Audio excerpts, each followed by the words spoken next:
আসুন জেনে নিই হোয়াটসঅ্যাপের গুরুত্বপূর্ণ 5টি সেটিংস যা আপনাদের সকলের অবশ্যই কাজে আসবে।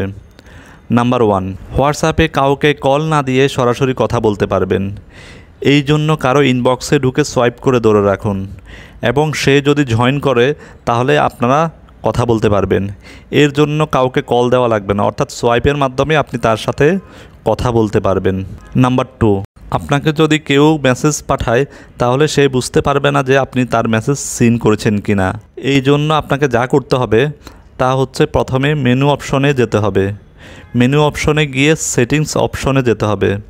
তারপর প্রাইভেসিতে গিয়ে রিড রিসিপ্ট অপশনটি বন্ধ করে দিতে হবে। নাম্বার 3, যে কেউ যদি আপনার হোয়াটসঅ্যাপে ঢুকে থাকে তাহলে এই সেটিংসটি করে রাখুন। তার জন্য প্রথমে যেতে হবে মেনু বারে, তারপর সেটিংসে যেতে হবে। সেটিংসে যাওয়ার পর প্রাইভেসি অপশন, এখান থেকে অ্যাপ লক অপশনে গিয়ে আনলক উইথ বায়োমেট্রিক্স এনরোল করে দিতে হবে। নাম্বার 4, এই অপশনটি চালু রাখলে আপনার ইন্টারনেট খরচ অনেক কমে যাবে। এর জন্য আপনাকে যা করতে হবে প্রথমে যেতে হবে মেনু অপশনে। মেনু অপশনে গিয়ে সেটিংস অপশনে যেতে হবে।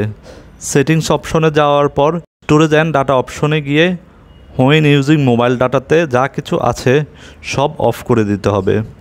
এর মাধ্যমে আপনার মোবাইল ডাটা অনেক কম খরচ হবে, যার ফলে আপনার ইন্টারনেট খরচ কমে যাবে। নাম্বার 5, কাউকে মেসেজ দেওয়ার আগে এবং মেসেজ দেওয়ার পরে এই টিল চিহ্নটি ব্যবহার করুন। এই টিল চিহ্নটি ব্যবহার করার ফলে আপনি যে মেসেজটি পাঠাবেন তার মাঝখানে কেটে যাবে। এর মাধ্যমে আপনি কাউকে মেসেজ কেটে দিয়ে পাঠাতে পারবেন। আমাদের ভিডিওটি ভালো লাগলে লাইক করবেন, কমেন্ট করবেন এবং শেয়ার করবেন। ধন্যবাদ সবাইকে।